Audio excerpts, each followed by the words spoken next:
Prime Minister Thatcher was a liberal. Prime Minister Blair was/is a liberal.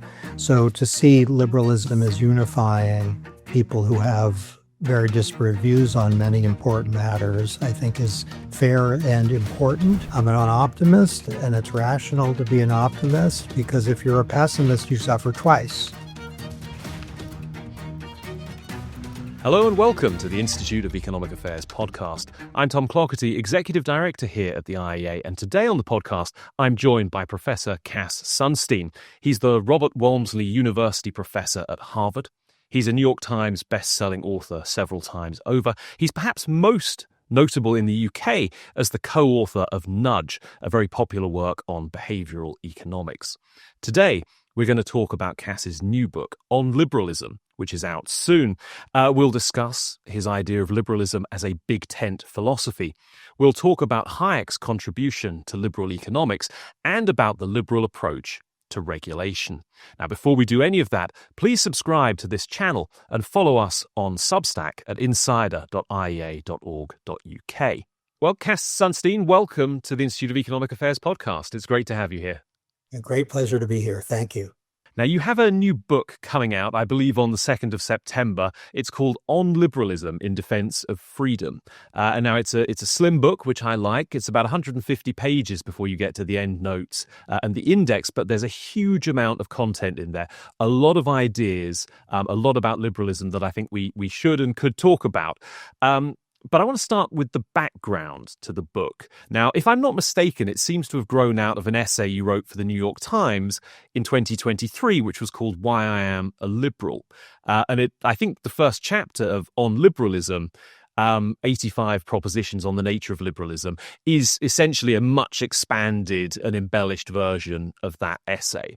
Now, the reason I bring this up is that from reviews I've seen and so on from the time, when you wrote that essay for the New York Times, a lot of people interpreted it as you distancing yourself from part of the contemporary American left, of saying that liberalism was different from what these people over here was doing, but maybe also trying to establish a sort of intellectual continuity from where you sit to, say, the non-Trump right.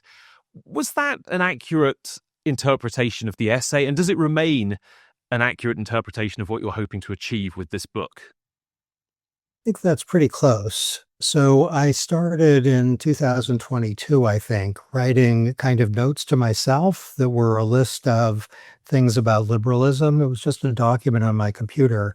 And I thought that it was too academic to be published by a journal that was full of references to people who would not be well known by regular readers, and I thought it was too pop to be suitable for an academic journal. And so I didn't know what to do with it. And I sent it to some friends who said, try the New York Times. And to my amazement, they were interested. I think they were interested, and as you say, I was interested, partly because the progressive left, let's say, has strong illiberal elements and characterizes liberalism in a way that is either not consistent with liberalism's best self, meaning liberalism is not left necessarily, or which characterize liberalism in a way that I thought would be unrecognizable to, say, Hayek and Mill. So the left was very much something I wanted to dissociate myself from, the illiberal left, let's call it. There's also an illiberal right, which is getting traction and was getting traction in 2022, 2023, which also characterized liberalism in a way that seemed to me not true to liberalism's best self, and was basically a caricature of liberalism, seeing it as people should do whatever they want, no matter what, and that was a great thing. Some parody of 1960s culture as being identified with liberalism. So the liberal tradition seems to me inspiring, even thrilling. It's to be made, not just found, meaning each of us has a role in identifying the best conception of it, but to see it as a shining star, a cultural achievement in the United Kingdom, in the United States, France too, Germany also, that's seems to me essential to our species' future. And that's kind of why I did the book. Okay. And just a sort of point of clarification, I suppose, having just read the book myself, you talk about anti-liberals and post-liberals. Do you draw a sharp divide between them? Are they fundamentally different opponents of liberalism? Well, think for present purposes, we can see them as the same family, though it's probably good to get clear on them to get a little more fine-grained. So Hitler, I think of as an anti-liberal. I think of Carl Schmitt, a Nazi theorist, as an anti-liberal. Post-liberals, you might think of some people who are followers of Foucault or uh, Derrida, who doesn't have a lot of followers these days. Sorry, Professor Derrida, but there are postmodernists who are post-liberal, and there are people on the right who are uh, post-liberal. I guess Patrick Deneen, the professor who's written a couple of books on liberalism, he understands himself as a post-liberal. I think post-liberals tend to be anti-liberals also. Deneen, of course, has nothing positive to say about Hitler. He's not at all that type, but he thinks of liberalism as a bad thing that we need to be after. Okay. I mean, I think one of the striking things about this book, refreshing even, is how broadly you're trying to define liberalism. I get the sense that you're trying to make liberalism as big a tent as it can possibly be. And I suspect you can imagine that if you spend a lot of time in the libertarian movement, often it's about narrowing down liberalism and kind of imposing some pretty sharp outlines on where it begins and ends. You don't do that. You're expressing a philosophy, if you like, that you can encompass Roosevelt, FDR, and Ronald Reagan within the same broad camp of liberalism. And I suppose what that made me wonder is what you're describing as liberalism in this book not so much a political philosophy, but almost like a civilizational worldview, something that can encompass within it its own left, right, and centre, and a huge amount of debate on policies and even principles, actually, while still being fundamentally liberal. I think that's fair, and helpful, so I thank you for that. I almost called the book Big Tent Liberalism. My publisher didn't think that was a very good idea. Prime Minister Thatcher was a liberal. Prime Minister Blair was/is a liberal. So to see liberalism as unifying people who have very disparate views on many important matters, I think is fair and important. Big tent liberalism remains a fighting faith because for all their differences, Reagan and Thatcher and Blair and Roosevelt are committed to pluralism, to freedom, to the rule of law, and to a form of security. That is to see security as something connected with dignity. Now, for people on the left, security might include a right to a decent economic minimum. For some people on the right, that's not a good idea, though some people on the right are good with that and even enthusiastic about that. But to see big tent liberalism, I think, as a civilizational thing, as you say, is maybe more instructive than anything else. But I also see it as a product of a political philosophy that has various strands. So if you believe that compulsory unification of opinion achieves only the unanimity of the graveyard, and I'm quoting American Supreme Court Justice, you can be on the political right and think that, and think that a very strong welfare state is a terrible thing, or you can be on the left and think that and believe that large scale redistribution is very good. And you are both pro tanto liberals because you're committed to a robust conception of freedom of speech. If you believe that freedom of religion is essential in a pluralistic society, both because it's good for people to find a way to live together and because it's a way of showing respect. And maybe if you're a person of faith, you believe that that's something that God wants, that can be part of what liberalism is committed to. It's very hard to be a liberal and not believe in private property. So if you reject private property, you are almost certainly, and I think almost is too weak, you are certainly illiberal, but you can not believe in private property and at least believe in freedom of speech, though many people, let's say, who believe that private property is a bad idea, do not believe in freedom of speech. So there are defining commitments, which we can find in various forms in Mill, in Rawls, in Hayek, that are unifying the liberal tradition. And big tent liberalism isn't such a big tent that it has no core of philosophical commitments. It does have a core of philosophical commitments. Mm. Now, they didn't let you call the book Big Tent Liberalism, so you went with On Liberalism instead. And I assume that that's a reference to J.S. Mill's On Liberty. In some sense. And he's one of the heroes of the book. I mean, I get the sense, and I could be wrong about this, but it seems to me that he's the liberal that is sort of maybe your greatest hero in this tradition. Is he in a way the definitional liberal for you? Well, I'd say it would probably be too narrowing of the liberal tradition to say he's the definitional liberal. He is my favorite, but I have some disagreements with him. I think the harm principle is too narrow a conception of the legitimate role of the state.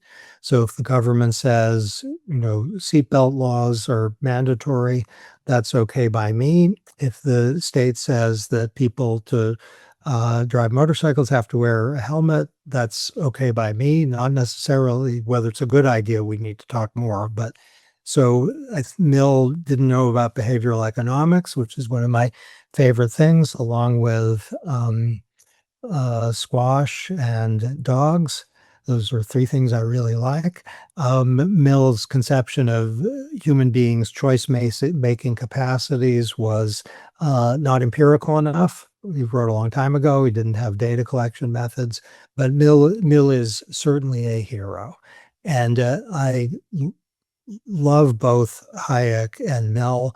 I love Mill better, but it's not so easy to choose among one's favorites. I think it's fair to say that if there's any single shining star, Mill stands above Hayek and Rawls, though Rawls has some very important things to say about respect for pluralism that Hayek is better on than Mill. And Mill is a little too insistent on autonomy as a core value. Kind of that's the way to live a life.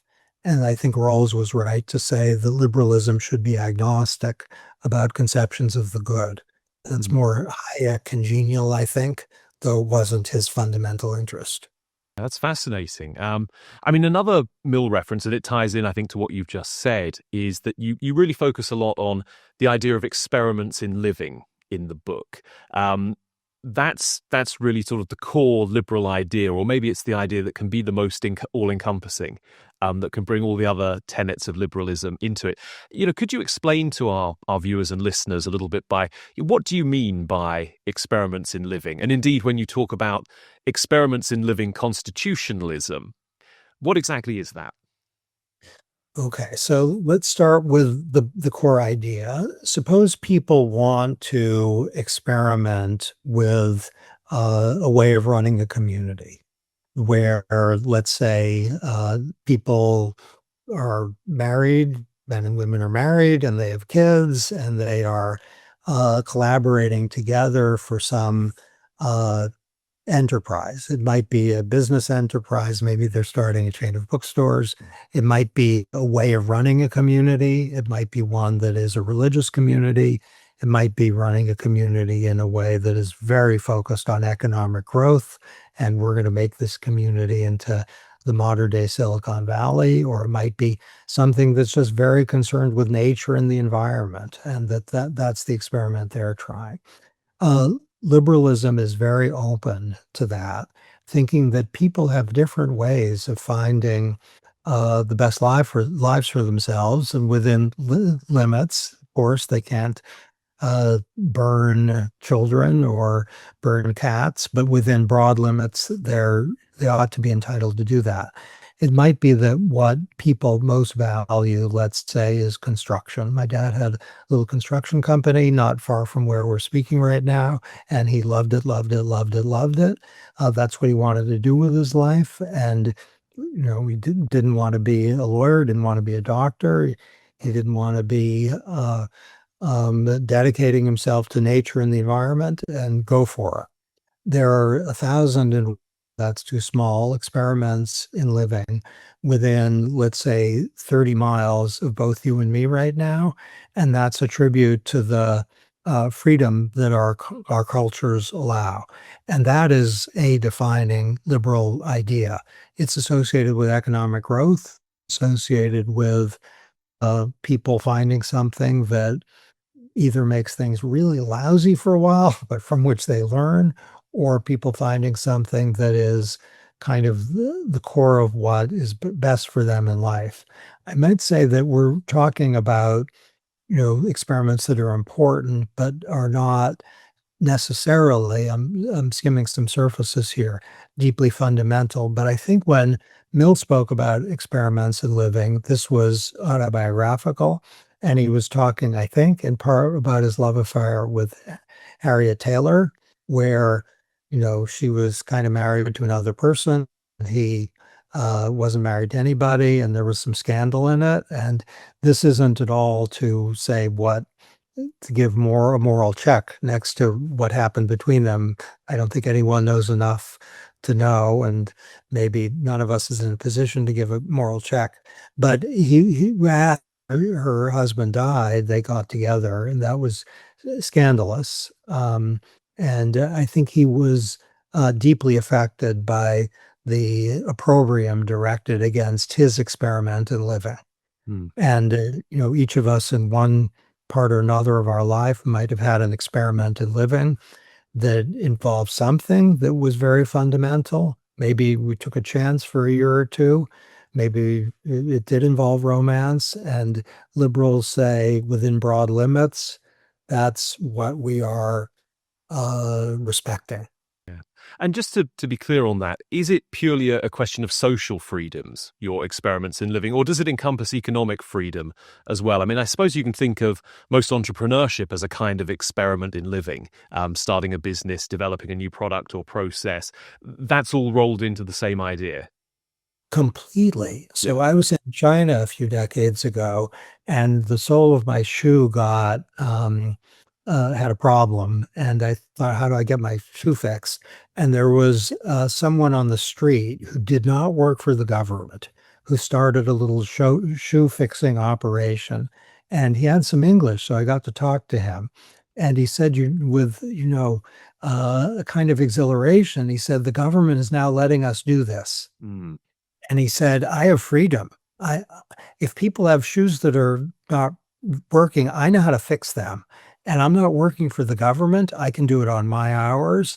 And he said, I'm making what is for me a lot of money.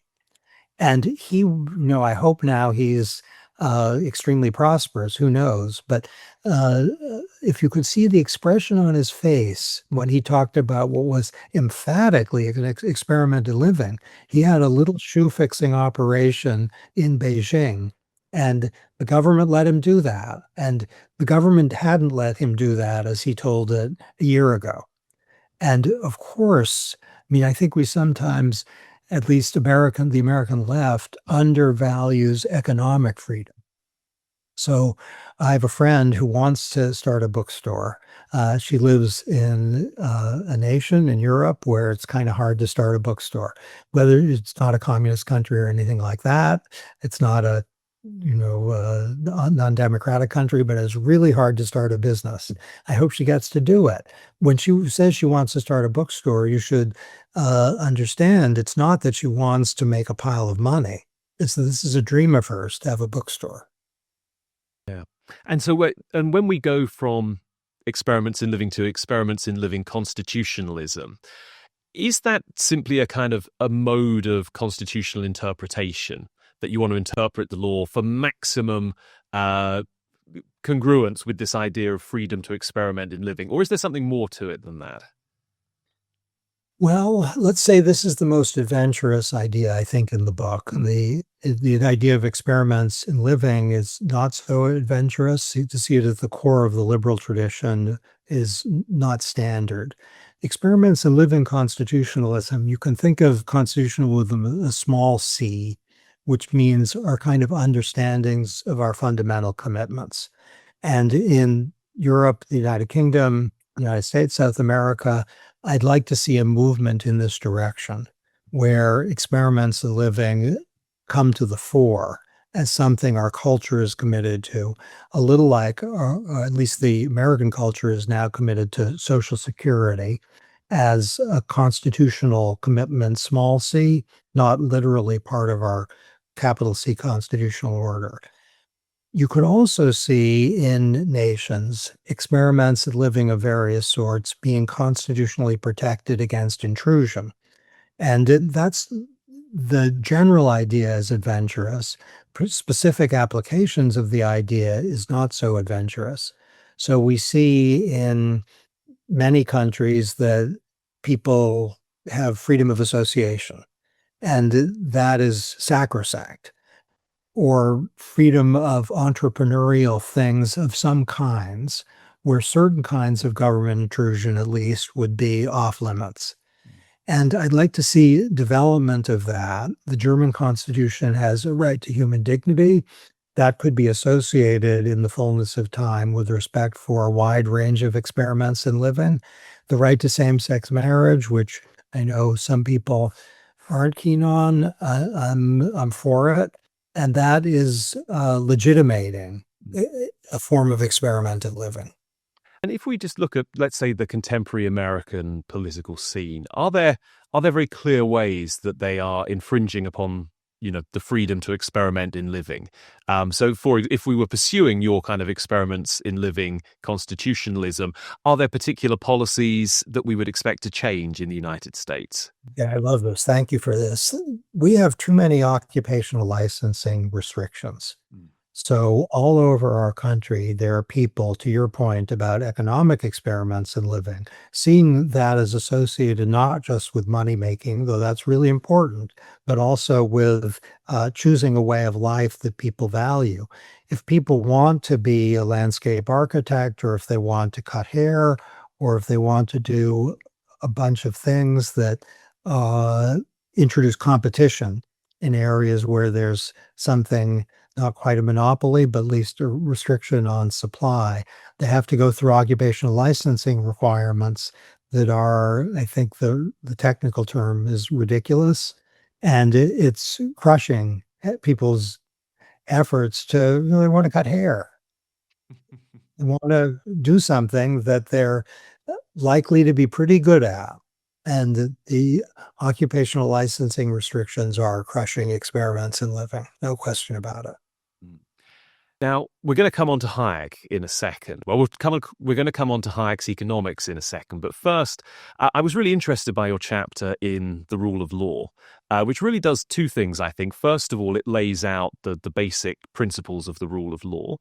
And then secondly, it talks about Hayek's attempt to suggest that the rule of law requires free markets. And you say, no, this is sort of a step too far. The rule of law is sort of procedural rather than substantive in that way. I guess, and forgive me, I'm not totally on top of the lingo here, but I think you're sort of advocating a thin conception of the rule of law against Hayek's thicker one there. The reason this struck me as interesting is because there's an awful lot of debate in the UK at the moment about this sort of thick versus thin conception of the rule of law, although that's not the terminology that's normally used.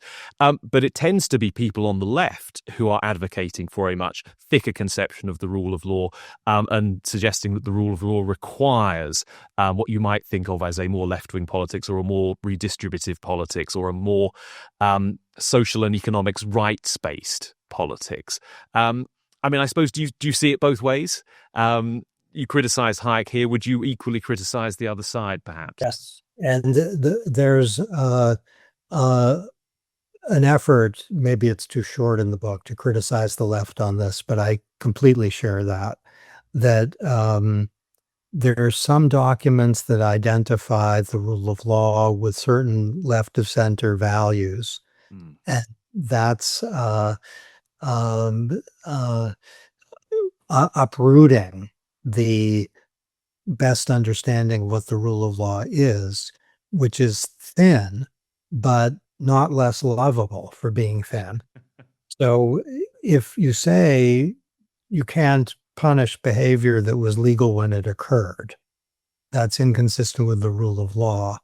That's fair because the rule of law requires fair notice. And if you're told that what you did in 2022 was lawful then, but it's not now, so you're going to go to jail, that's inconsistent with the rule of law. If the rule of law, if the laws on the books say one thing, but the laws in life say another, then people aren't living consistently with the rule of law. If the law is so obscure that you can't figure out what it is, then the rule of law is compromised. If the rule if the rules change so rapidly that you can't keep up with them, Mm. which happens in my country sometimes, then the rule of law is compromised. But if you have rule of law, the requirements of clarity, transparency, generality, public availability are met, but the left hates it. Let's say it's all markets, markets, markets, property, property, property. The right objection is that it's not redistributive enough, not that it doesn't fit with the rule of law. So the effort uh, to enlist the rule of law and its positive connotations in favor of left of center causes is a bit of rhetoric that Mm. just is confusing. So let's talk about the thing that the left wants, not the rule of law, which is a different thing, which I hope the left also wants. And on the right, I'm very reluctant to disagree with Hayek because he's so careful and precise. But when he identifies what he calls commands with a violation of the rule of law, I don't get it. So if you have something that says you can't sell any book for less than $20, that seems to be a ridiculous and terrible thing, but it's consistent with the rule of law. It's clear, it's general, it's prospective, I hope. It's operating in the world as it does on the books. Everyone knows what it means. So, a socialist system of planning, it might struggle to hold on to its rule of lawness. I think that's fair because to stabilize prices for more than a short period is going to be really tough because the world's going to defy the assumptions on which the original stabilization was built. So it might kind of run into the rule of law, socialist planning. But socialist planning could, in principle, I don't like it at all, and I think it's illiberal, but it's not illiberal because it's inconsistent with the rule of law. Yeah. So the second half of the book really shifts to focus much more on the economic side of these arguments, I suppose. And the first big chapter on economics, Hayek is really the star of it.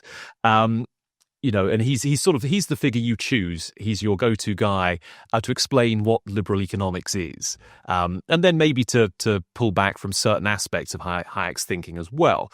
But so if we just talk about what you see as the really positive side of Hayek first, why did you pick him as the exemplar of liberal economics? And, what do you think his really great contribution to liberalism was? I think in terms of getting at the fundamentals of liberalism and economics, there's no one as good. And I say this with a little trepidation because I have an affiliation with Harvard's economics department. And while Harvard's economics department isn't left of center, it's not identifiably left of center, it's kind of empirical. And the people I know and work with are either right of center, or if they're left of center, that's not what they're doing. They're doing economics.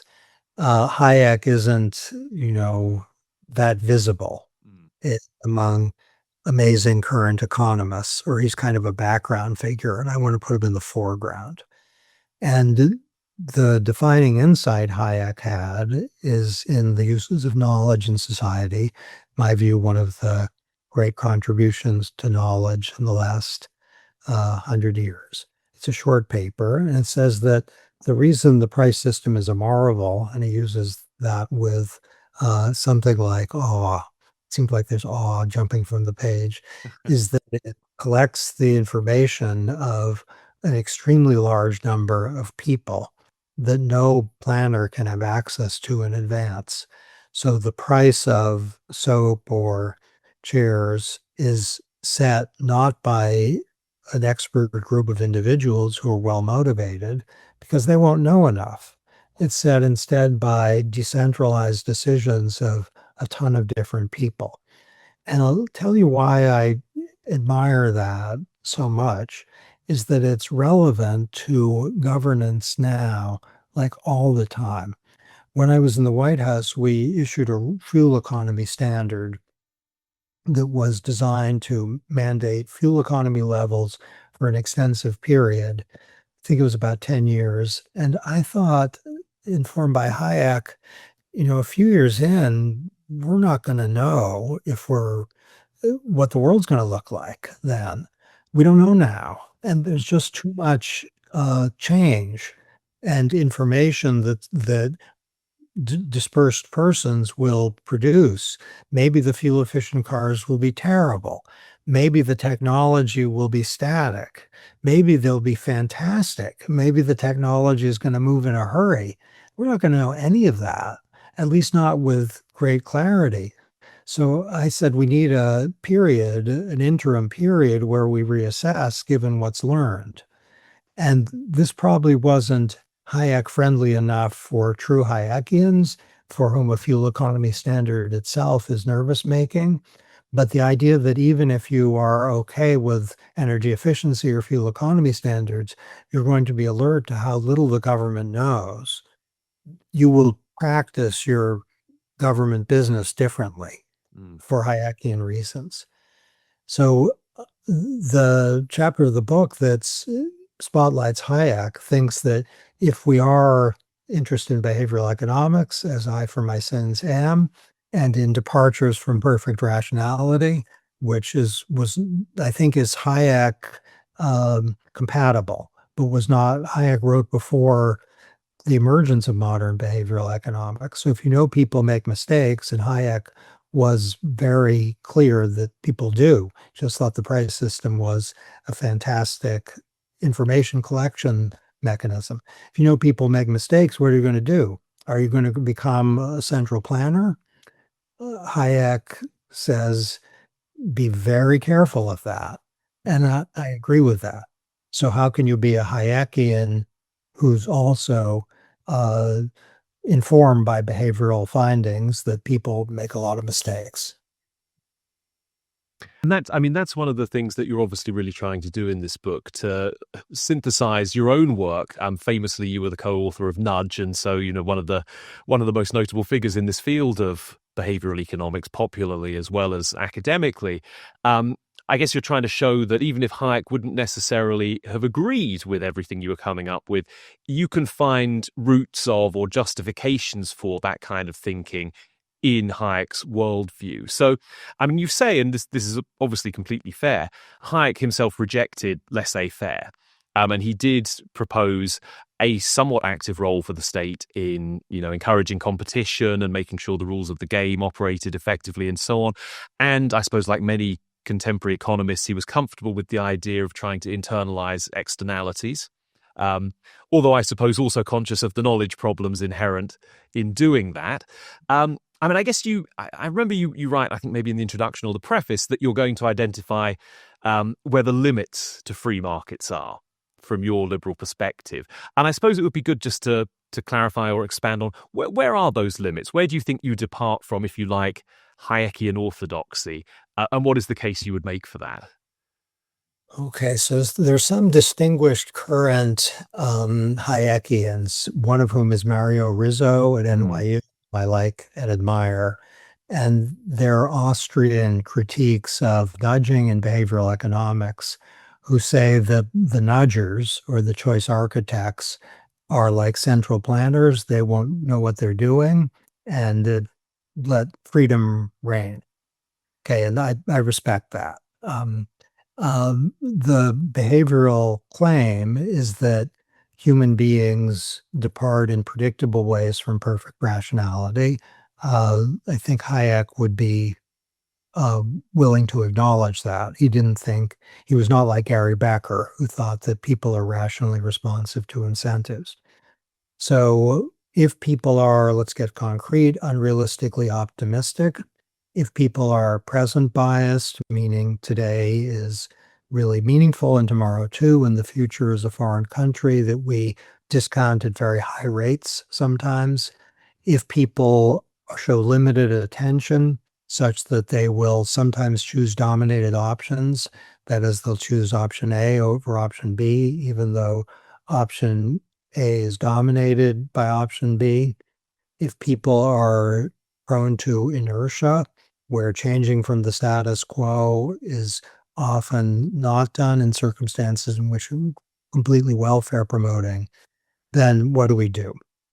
So we have a bunch of these catalogs, and they need to be demonstrated, not just claimed. It's not a story. It would have to be data that people make departures. Then what do we do? And what's cool about you raising this is it's really in my country in the news right now because the Trump administration is scaling back um, environmental regulation tailored to the climate change problem. And one domain of that is fuel economy standards, where prior administrations had said people undervalue fuel economy, and so they're not choosing the right cars by their own lights.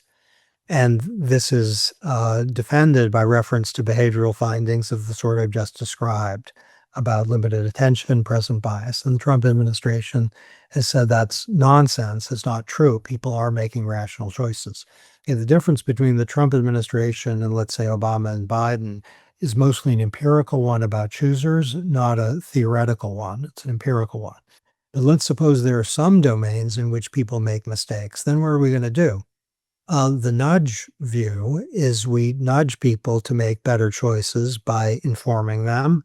For example, cigarette smoking can make you really sick.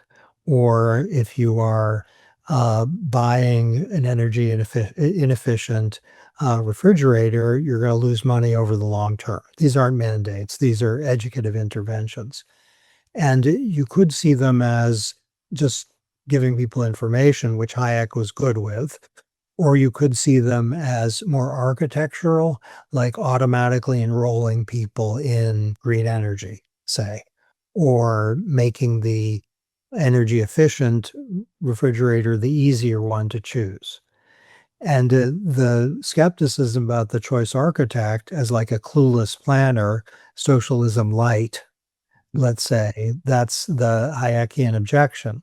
And what I try to do in the chapter is a Hayekian behavioral economist would say, not what does the choice architect think is best, but does the choice architect have data about what people actually choose under epistemically favorable conditions? So do we know what people choose when they're informed or when their biases aren't in play?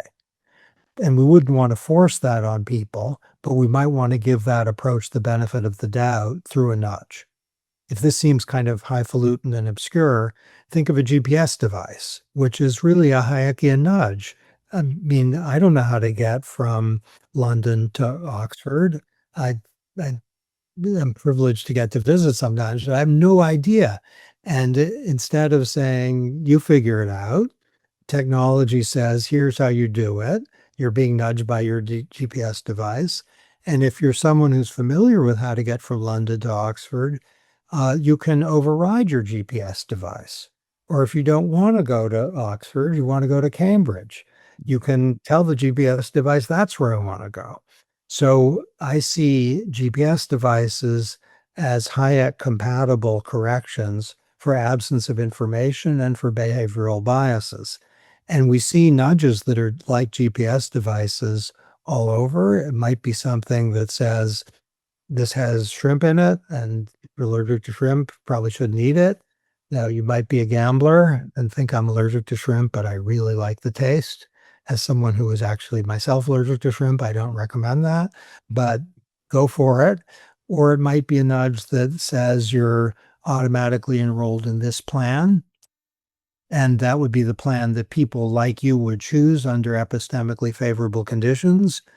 And that's, a lot of syllables, but the idea is, what do people choose? And I see this as a Hayekian strategy for either private institutions or public institutions that are nervous about their own ignorance and also about their own incentives, but are also aware that people can create a world of hurt for themselves.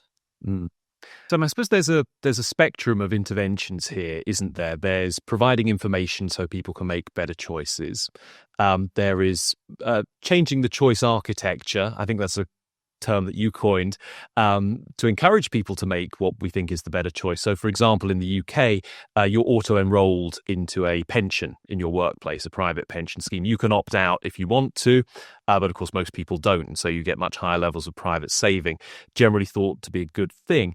I guess you could move beyond that if it doesn't work to applying a tax, so a carbon tax, say, to discourage people, to punish them financially for emitting too much carbon or being responsible for too many carbon emissions. And then I suppose the final bit you go to is some kind of regulation or mandate. I suppose the question here is, do you see that as a sliding scale? Do you think the further along it you go, the more you have to justify it? Maybe it can be consistent with liberalism, even with Hayekian liberalism. I know lots of people would disagree with you there, perhaps, but take that argument at face value. How do you avoid, in a sense, the slippery slope problem, that you're always just doing more? People always want governments to do more, to move to the next step, and so on.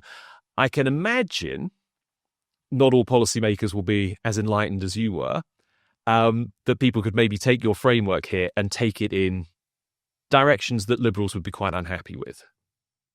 It's a cool question. There's a group of people in the UK and the US who are very unhappy with the nudge enterprise on the ground that it's too weak and passive, and that for what ails us, we need much more structural and aggressive tools. Now, I consider that potentially illiberal, and I'm not so excited about the moving toward the more aggressive, but there are people who are very keen on that. Okay, let's talk about instruments of the sort you're describing. The first question is, what is the market failure to which government is responding? If the government is responding to an externality, then the argument for a corrective tax or a mandate is stronger than if it isn't responding to an externality. So if you have a polluter, it may be that you can solve the problem with a weak tool or through bargaining, and sometimes you can. But much of the time, the pollution problem isn't soluble except through a corrective tax or a mandate. So I think we should be open to the legitimacy of that kind of response. What form does it take? I'm very keen on cost-benefit analysis, and Hayekians are nervous that the cost-benefit analysis will be clueless. I think that's fair, but it shouldn't be a religion. It should be more a hunch, and whether the hunch is justified would depend on whether the institutions are capable, and this is kind of knowable, of whether they're capable of doing decent cost-benefit analysis. I've spent a lot of my life, this is a little pathetic, but on cost-benefit analysis. It's been something I've spent a lot of time on, both in government and out, and I can report that retrospective analysis of cost-benefit analyses doesn't show that the government is clueless. It shows that the government is imperfect, but It's doing at least a decent job of ex ante projection of costs and benefits. So I want to do that to figure out what to do. If you have externalities, the more aggressive tools are available. We don't say the proper response to rape or to um, murder is a nudge. Prohibition is a good idea. That's you can think of that as in the same ballpark as the externality, though intentional, uh, intrusion maybe would be analyzed differently. But I think it's same family. If all people are doing is harming themselves, the presumption should be in favor of liberty.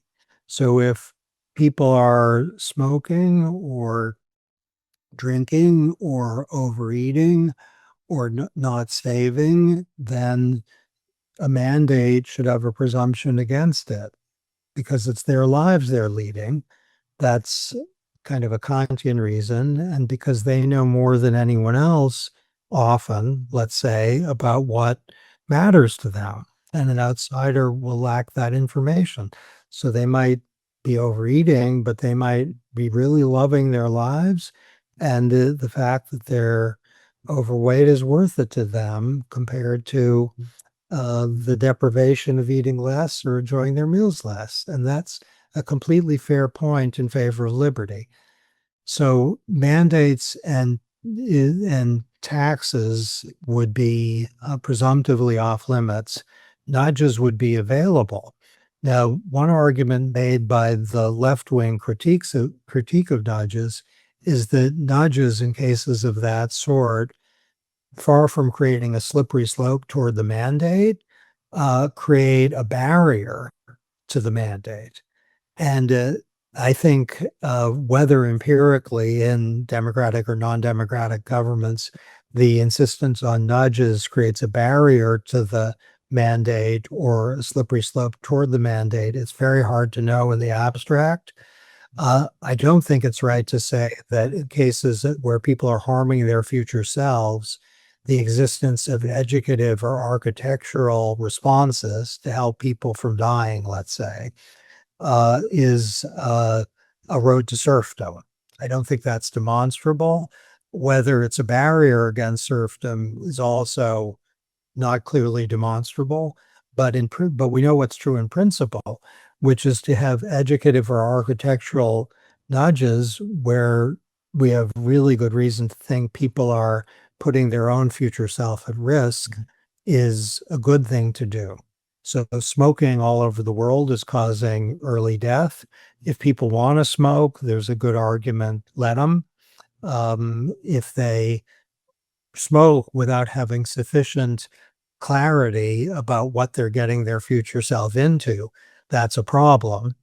And it's legitimate, and I think really important to nudge them to go with eyes, as the Stanley Kubrick movie, the overrated Stanley Kubrick movie, uh, nicely titled itself, Eyes Wide Open.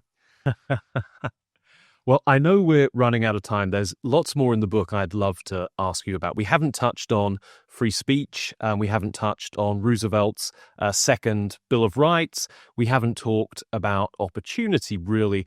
Of course, this is a great reason for our listeners and viewers to go out and buy the book when it comes out on September the 2nd. We don't want to cover everything here and spoil it for them. Let me ask you one final question, though. And this is basically, how optimistic do you feel about liberalism as you've defined it in this book as you look ahead? Because it seems to me, as a committed liberal myself, we're in danger of being squeezed out. We have an illiberal right, very much so in the US, I would say, and across Europe, maybe emerging in Britain too. And you certainly have had for a few years an illiberal left as well, which is very into identity politics and everything else. Do you still find reasons to be optimistic as a liberal? I do. It's partly on principle. There was a great behavioral economist, psychologist named Amos Tversky who said, I'm an optimist and it's rational to be an optimist because if you're a pessimist, you suffer twice. So by kind of commitment, I am an optimist. I'm seeing, I hope we're all seeing sprouts of liberal thinking all over the world, including in illiberal nations, where the very peril that liberal commitments are in is causing an uptick in return to fundamentals, including, by the way, to Hayek. I think Joni Mitchell sang, "You don't know what you've got till it's gone." And at least maybe 20 years ago, 30 years ago, liberalism was riding so high that it was a little bit taken for granted. And Mill was very alert to this risk, that if you have something that's not challenged, you see it as furniture rather than air. And liberalism I see as air, and people are increasingly taking it that way, because when the oxygen starts to get reduced, it's a little hard to breathe. Well, there we are. I think that's a great note to end on. Cass Sunstein, thank you so much for joining us on the IEA podcast. It's been great talking to you. Thank you. I really enjoyed it. Cheers.